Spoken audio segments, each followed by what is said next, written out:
자, 아무튼 우리 대통령이 갔다 오시면서 사실은 이제 저는 유엔 총회도 중요하지만 이번에 하와이에서 그 한국전쟁 전사자 68인 유해 이렇게 봉환한 것도 굉장히 큰 거거든요. 그렇습니다. 홍범도 장군 그만큼이나 사실은 의미가 있는 거예요. 왜냐하면 하와이이기 때문에 더더욱 그래요. 쉽게 말하면 그쪽에 안장돼 있는 그쪽에서 관리하던 사람들이라면 일종의 미군인 거야. 그렇죠. 미군과 함께 작전을 했거나 미군으로서 인정받고 있는 사람을 미국에서 나눠준 거야. 68명이나. 전쟁 영웅을 말하자면 한국에 보내고 한국하고의 어떤 그 군사적 역사적 유대 관계를 인정하는 굉장히 중요한 행사거든요. 그렇죠. 아무도 중계를 안 해. 조용합니다. 응? 했는지 아닌지도 몰라. 아니 진짜 뉴스 보면은 이준석만 미국에 갔어. 참 진짜. 아이고 참. 하여튼. 아니, 근데 어떻게 BTS 보도도 안 해? 안 해요. 그러니까 나는 진짜 아미들 전 세계 아미들 들고 일어나야 돼. 아미는 다 봤어. 아니, 그러니까, 한국 뉴스만 못 봤어. 아니 뉴스만 그러니까 없어요. 아미들아 BTS가 대한민국 내 언론이라고 하는 곳에서 받는 이 푸대접을 보아라. 너희들은 모두 함께 분노해서 그 언론사들을 다 까야 한다. 이렇게 영어 잘하시는 분 올려주세요. 아니 근데 예. 전 세계 아미들은 그럴 필요가 없지. 다 중계도 해주고 얘기도 해주고. 아 이게 대한민국 대통령이고, 또 대한민국 BTS네. 그러니까 우리 대통령하고 BTS가 한국에서 이런 취급받는지 우리밖에 몰라. 우리만 이런 취급받고 있어. 아미들은 야 한국에서는 얼마나 대단할까. 얼마나 자랑스러울까 이렇게 생각할 텐데. 그래서 막 들어와 가지고 찾아. 관련 영상이 보고 싶어가지고. 그러니까 우리도 그래요. 우리 유튜브에다 제목에다가 아무런 이유 없이 BTS 써놓잖아요. 그 한글 할 줄도 모르는 애들이 다 들어와. 그냥 BTS가 샵 검색어야. 네. 그런 애들이 한국에 와갖고 BTS나 문재인 대통령 관련한 걸 찾아보려고 하면 볼 데가 없어, 볼 데가. 난 진짜 저 구석에 스트레이트 그냥 처박혀 있는 거지. 저는 그래요. 도널드 트럼프 오빠한테 기대를 했는데 이제 저는 아미한테 기대를 걸겠습니다. BTS 푸대접하는 이따구 언론들 짱망해라 이러면서 아미들이 들고 일어나야 된다고 생각합니다. 그러면서 지금 언론은 여정이가 개긴 거. 그리고 남북관계 좋지 않을 거다. 대북선전 시기상조라고 했다. 요것만 집중적으로 오늘 내보내고 있습니다. 아이고. 하지만 미국도 중국도 그리고 세계 각국이 실질적으로 이 대북 이제 메시지에 대한 중요성을 인식을 하고 반응하고 있어요. 반응을 직접적으로 하고 있어요. 네. 그래서 지금 미국 측에서도 많은 변화들이 준비가 되고 있습니다. 근데 먼저 제가 말씀을 드릴 거는 미국은요, 직접적으로 개입할 수가 없어요. 일단 기본적으로 지네 나라가 돈이 없어. 심지어 군사적으로도 옛날처럼 적극적인 개입을 할 수 있는 입장이 아니에요. 지금 내수를 살려야 돼. 미국도 지금 중국이랑 싸울 때가 아니야. 지금 곧 넘어가게 생긴 상황이야. 그럼에도 불구하고 우리나라에 대해서 관심을 가지고 적극적으로 대시해 오고 있는 나라는 미국이 아니에요, 사실은. 영국이라니까. 영국이다. 영국과 이태리야, 급하지. 영국과 이태리. 이태리? 이태리는 왜죠? 교황님하고 같이 오려고 지금. 그리고 이탈리아는 원래 북한이랑 이렇게 친분이 있어. 원래 그 나라도 시작이 무솔리니 때문에 별로 안 좋잖아. 그렇기 때문에 결과적으로 지금 유태 자본을 비롯한 유럽 자본들이 들어오기 위해서 교두보를 닦고 있어요. 그 대표적인 게 뭐냐면 이런 게 나야 되는데 퀸 엘리자베스호입니다. 이게 영국 항공모함이잖아요. 최신의 항공모함이야. 주력 항모야. 근데 걔가 벌써 석 달 전에 영국 나서가지고 나섰지. 지금 남중국해 지나서 대만 앞바다 좀 갔다가 그렇죠. 우리나라 남해안에 가서 훈련하고 지금 일본 가갖고 기름 넣고 쉬고 있어요. 네. 기름 넣고 쉬고 있는 거. 주유소 일본. 그래서 왜냐면 거기가 제일 대접이 좋거든. 외국 군함들 중에. 그래서 나는 이 영국하고의 그 북한 또는 한반도하고의 군사 관계 특히 영국군이 미군을 대신해 갖고 일부 이제 뭐 조차를 한다든지 하는 방식으로 이번에 통합해서 같이 들어오려고 하는 노력도 시도하고 있는 단계구나.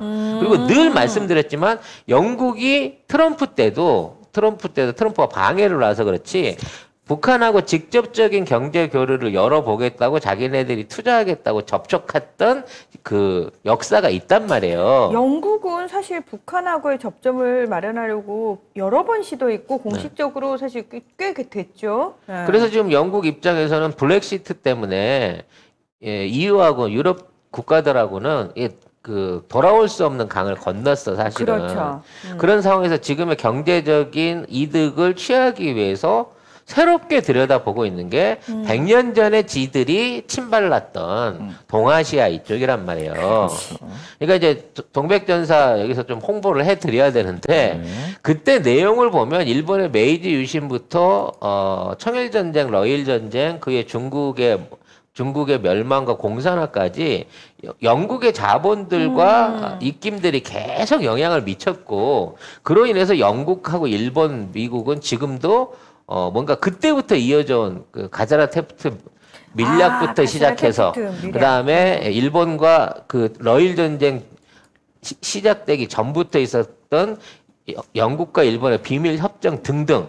그러니까 뭐 내용이 그거야. 뭐 대만은 일본이 먹고 인도는 영국이 먹고 서로 안 건들고 뭐 이런 그렇죠. 내용들이 네. 그리고 미국하고 뭐 조선은 일본이 먹고 필리핀은 안 건들고 뭐 이런 내용들이 100년 전부터 쌓여져 있던 거라고. 그러니까 그 인맥들과 쌓여져 있었던 경험을 가지고 다시 동아시아로 진출을 하려고 해요, 영국이 지금.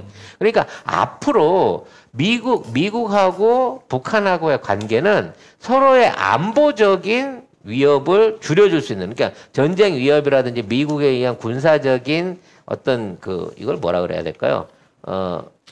북한에 대한 위협을 최소화시키는 그거를 안정하게 보장하는 과정대에서 북한을 근대화시키고 지금에 있는 민주주의 경제 체제를 만들어가는 역할은 미국이 직접 안 한다는 거야. 미국 이외에 다른 자본들이 들어와서 북한에 들어갈 가능성이 높다고 봐야 되기 때문에 지금 많은 사람들이 미국 태도가 뜨뜻미지근한데 뭔가 적극적이지 않은데 아니야. 애초에 돈은 미국이 쓸 생각이 없고 미국은 그냥 정치적인 상황에서 이제 내가 니들 안 때릴 거야. 대신에 니들도 세계화된 국가가 돼야 되니까 내가 아니더라도 주변국하고 협력해가면서 정상적인 국가로 돌아와야 돼 라는 그림을 만들고 있다는 차원에서 지금의 뉴스들을 너무 미국하고 북한 간의 관계에 함축해서 봐서는 안 된다는 거예요. 미국은 지금 아프간에서도 발을 빼고 있는 거에서 우리가 짐작할 수 있듯이 지금 미국 국익에 직접적으로 도움이 되지 않는 거에는 이제는 다 발을 빼겠다라는 거거든요. 그렇죠. 그러니까 옛날에 그 경찰 국가로서의 미국을 생각하시면 안 되는 거예요. 완전히 사실은 미국의 어떤 정책 방향이, 외교 정책 방향이 사실은 바뀌었다라는 걸 전제하에 지금의 미국의 상황을 봐야 된다라는 거죠. 그래서 이제 대북 제재 완화 얘기가 나오고 있습니다만 그건 이제 제재 완화라고 하는 거는 그동안 동결시켰던 달러 거래를 해줄 수 있게 해주는 정도예요. 그러면 북한도 어떤 형태로든지 물건을 팔고 수입을 할 수 있는 자유무역 거래를 할 수 있는 여지가 생기니까. 제재했던 이유가 뭐예요? 딱 하나예요. 미국이 내 말 들어야 되는데 왜 내 말 안 들어? 그거 딱 하나 비핵화야, 비핵화. 내가 하지 말라면 하지 마. 핵무기 이거잖아요. 만들지 말고 핵실험하지 말고 미사일 쏘지 말란 말이다. 그런데 계속 쏘잖아.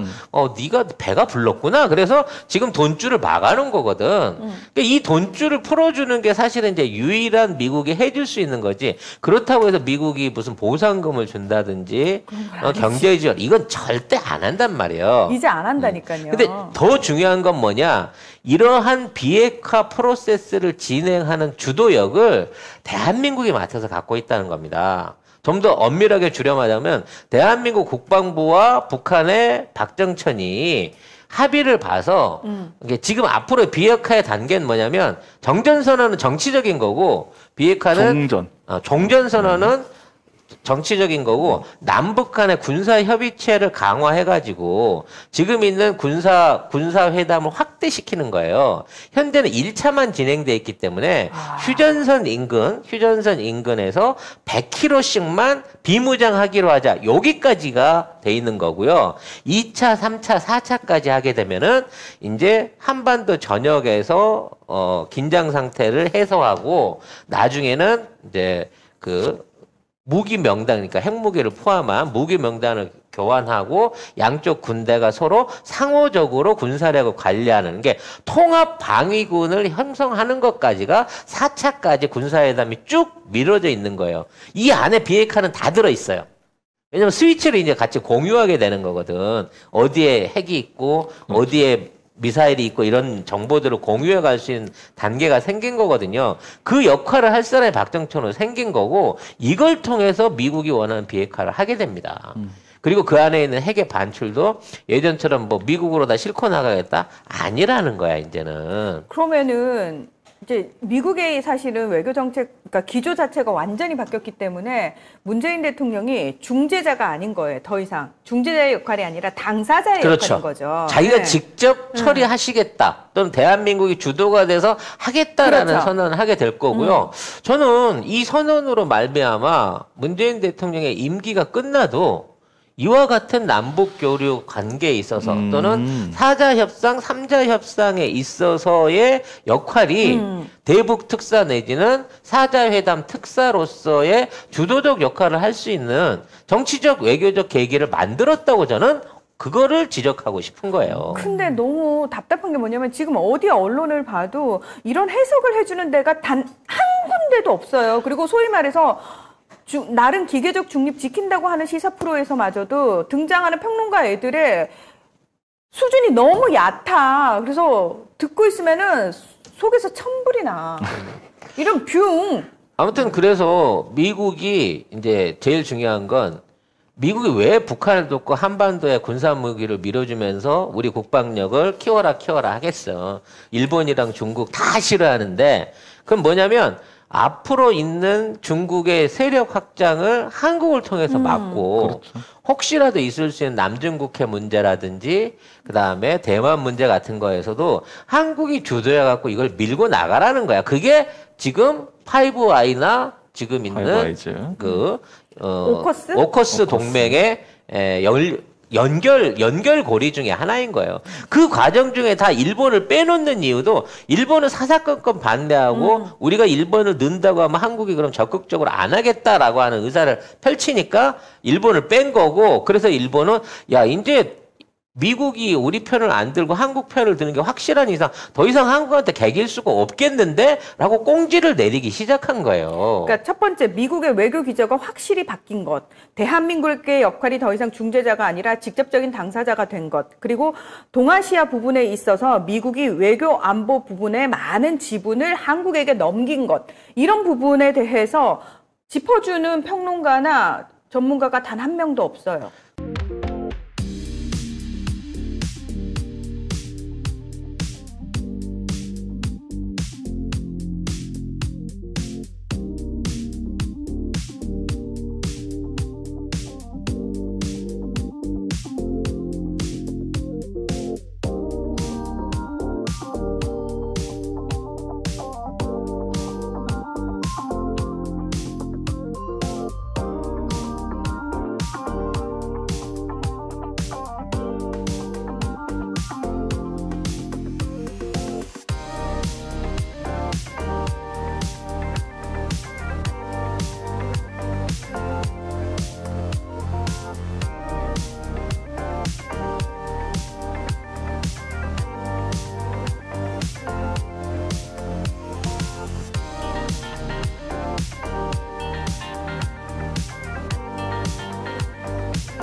그래서 뉴스원에만 나왔는데 문 대통령이 하와이에 가갖고 인도태평양 사령관을 접견을 했단 말이에요.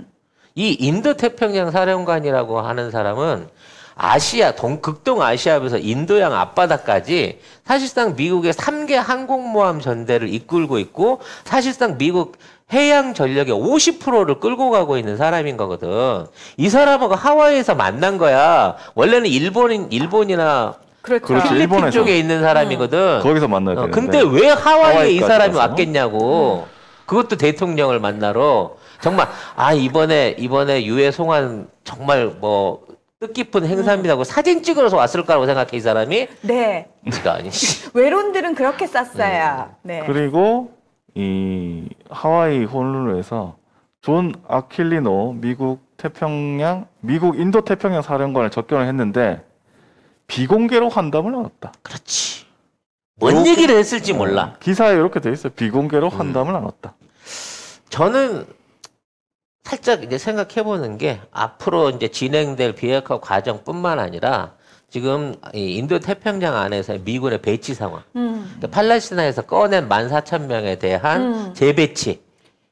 그리고 팔레스타인이 아니고 아프가니스탄. 아프가니스탄. 네. 아프가니스탄에서 꺼낸 그 미군들의 재배치 문제부터 시작해가지고 앞으로 인도 태평양 안에서 한국군을 중심으로 한국의 해군력과 앞으로 영국과 미국이 만들려고 그렇게 얘기하고 있는 5만 톤급 이하 7만 톤급에 가까운 중항모를 비롯한 대한민국의 대양 해군을 어떤 방식으로 편입할 것인가. 이건 쿼드하고 다른 개념이에요, 아예. 그렇죠. 파이브 아이즈니까. 당연하죠. 그래서 이러한 중점적인 얘기를 했을 거라는 거지. 그리고 이게 공개적으로 밝혀지게 돼버리면 지금 뭐 국진당에서 난리치고 있는 그 안보 뭐 관련된 얘기라든지 준석이 말도 임기 몇 달 안 남았는데 그런 선언을 어떻게 합니까? 책임도 못 질 건데 책임을 지려고 발언을 미리 한 거야. 그렇죠. 지금 얘기를 해놓고 그 초석을 다지는 거라고. 그래서 여기에 어떠한 내용이 들어있을지가 굉장히 궁금해요. 궁금하다. 굉장히 파격적인 내용이 들어있을 가능성이 큽니다. 그러니까 파격적이지 않으면 비공개로 할 필요가 없거든요. 만나가지고 뭐 그냥 한미 동맹이 뭐 중요하다 이 얘기만 하겠어요? 전혀 비공개로? 다르겠지. 비공개로는 그건 아니죠. 예. 저는 일종의 이제 요즘 나오고 있는 정말 그 충격적인 제안들이 좀 있어요. 사실 이건 저도 위태위태하다고 생각하는데, 그 전에 말씀드린 대로 북한 지역에 황금평에 미군 기지가 생길 수도 있다부터 시작해갖고, 이번에 이제 영국 항공모함이 와서 버티고 있는 거는 아무래도 이쪽 지역에 대한 지형조사 내지는 경험을 좀 쌓아가지고 북한 쪽 어디 원산이나, 아니면 그 위에 뭐 남포나 이런 쪽에 정식으로 이제 그 군항을 이용할 수 있게끔 개방이 되거나 또 이제 얘기 나오고 있는 게 이어도 이쪽에 이제 그 중장거리 미사일 기지를 만든다는 얘기도 있거든요. 이어도 이쪽을 그 섬으로 지금 암초인데 이거 섬으로 확대를 해갖고. 이런 방식으로 중국을 견제할 수 있는 내용들을 좀 심도 있게 조정하고 있지 않을까 싶은 생각이 들어요. 그래서 왕이가 미리 왔던 것 같아 아마. 아마도 이 스케줄을 알고 있기 때문에 너무 군사적으로 들이대지 맙시다라는 거를 미리 와서 초치기로 한 건데 우리가 이번에 5종 미사일 세트를 정말 화끈하게 보여주면서 니네 군사력으로는 우리 안 돼라고 얘기를 한 거고요. 실제로 우리가 파이브 아이즈에 들어가고 지금 영국하고 지금 미국 연연방하고 연결될 수 있는 해군력을 갖춘다고 치면 사실상 우리 해군력으로 중국을 완전하게 봉쇄할 수 있는 숨어 있는 우리의 치트키가 있습니다. 대한민국 군사력에. 그렇죠. 네.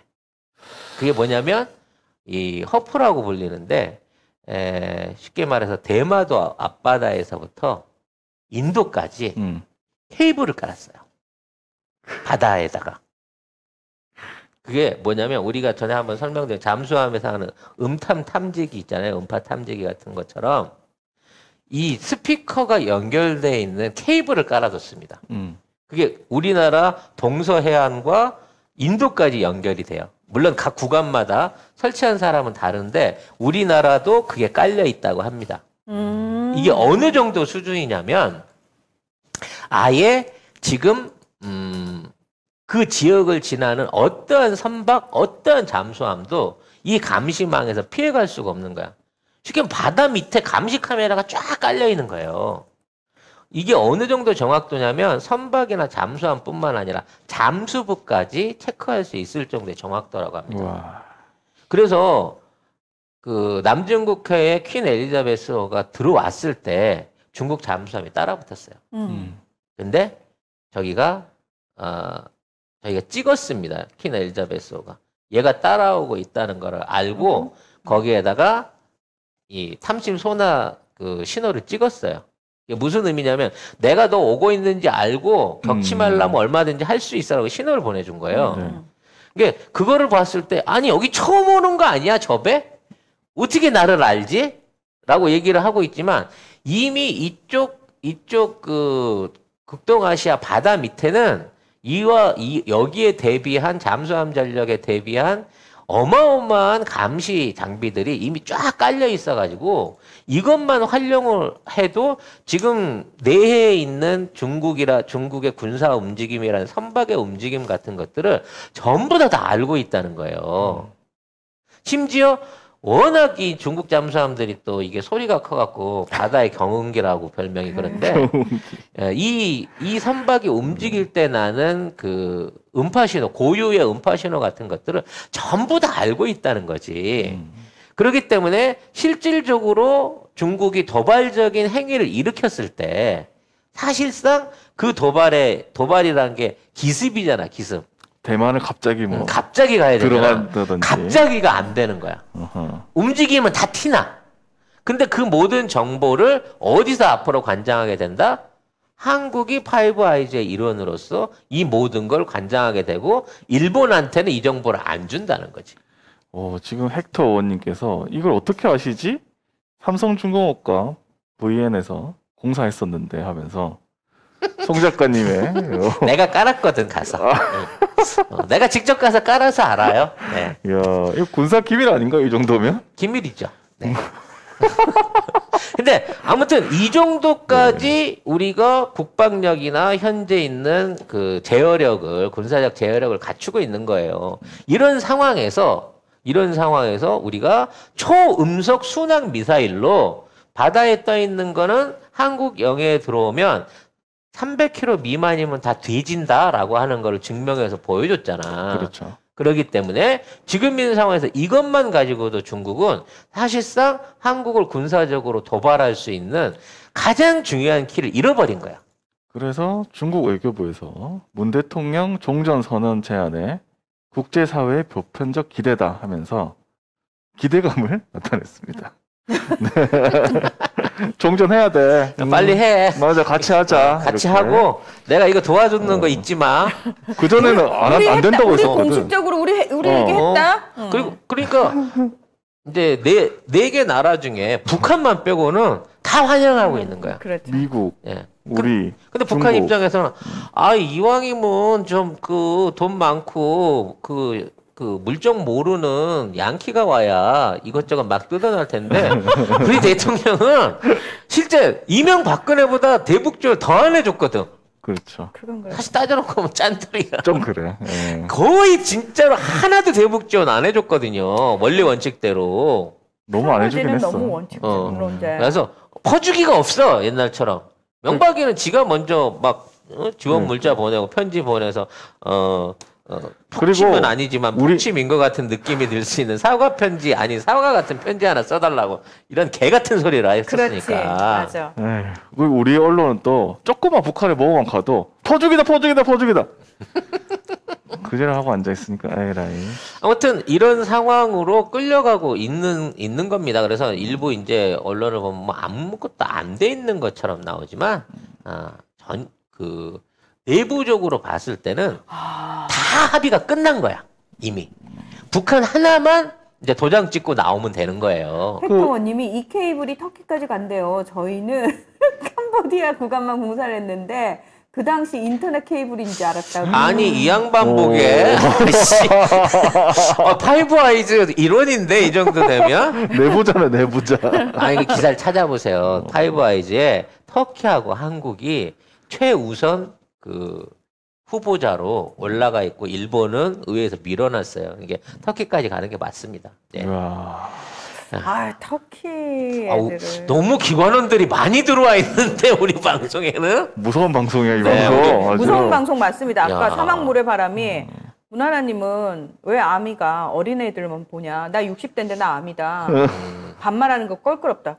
죄송합니다. 무서워. 무서워. 예, 죄송합니다. 그래도 아미 여러분 죄송합니다. 아미단 용서해주세요. 안에서는 그나마 네. 늙은 축이니까 좀 이해를 부탁드리도록 하겠습니다. 네, 그리고 바이든 미국 대통령이 뭐라고 했냐면 북한의 주민의 삶을 개선할 수 있다. 이런 얘기까지 했어요. 아예 이런 얘기까지 한 겁니다. 근데 우리나라에서는 이거를 사실은 제목으로 둬야 될 것 같은데 이걸 제목으로 안 나와. 그래서 한참 찾았어요. 이게 있는 것도 그래서 잘 없어. 차라리 감나라 배나라 하느니 그냥 모르고 있어라 라는 차원으로 가는 거고요. 모든 국가 간의 이제 외교 안에서 경제력도 중요합니다만 경제력만큼 중요한 것도 군사력이거든요. 그런데 어느 나라가 한국의 군사력이 이렇게 무시 못할 정도로 성장했다라고 생각했을 타임이 있었을까요? 처음에 사드로 걸어놓고 뭐 사드 배치하면 포격 대상이 될 수 있다. 중국에 우리가 직접 포격하겠다. 뭐 이런 소리를 듣고 이러다가 지금 중국한테 피격당하는 거 아니냐. 이런 얘기를 듣던 게 불과 몇 년 전입니다. 5, 6년 전이에요. 6년 전이거든요. 근데 우리가 지금 어떻게 하고 있습니까? 당당하게 우리나라에 협박하러 온 중국의 외교부 장관을 앉혀놓고 외교부장을 앉혀놓고 그 앞에서 중국 배를 작살내고 중국 잠수함을 작살낼 수 있는 미사일 기술을 보여주는 거예요. 그렇죠. 네. 이 정도로 국력이 세졌다. 그렇죠. 저는 이런 거는 진짜 처음인 것 같아요. 이게 진짜 5년 동안 이게 산전벽해하듯 이렇게 국가의 신인도 자체가 이렇게 달라질 수 있는 건지.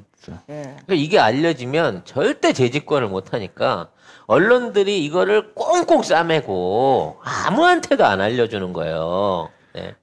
그리고 알려줘봤자 또 안 씁니다, 애들. 또 믿지도 않아. 네. 또 우리 사람들이 우리 이런 얘기 하잖아. 그럼 에이 말도 안 되는 소리 하고 있어. 왜 그렇게 자기 정보에 대한 확신을 못 가질까요? 자기 판단에 대한 확신을. 네. 라는 생각이 듭니다.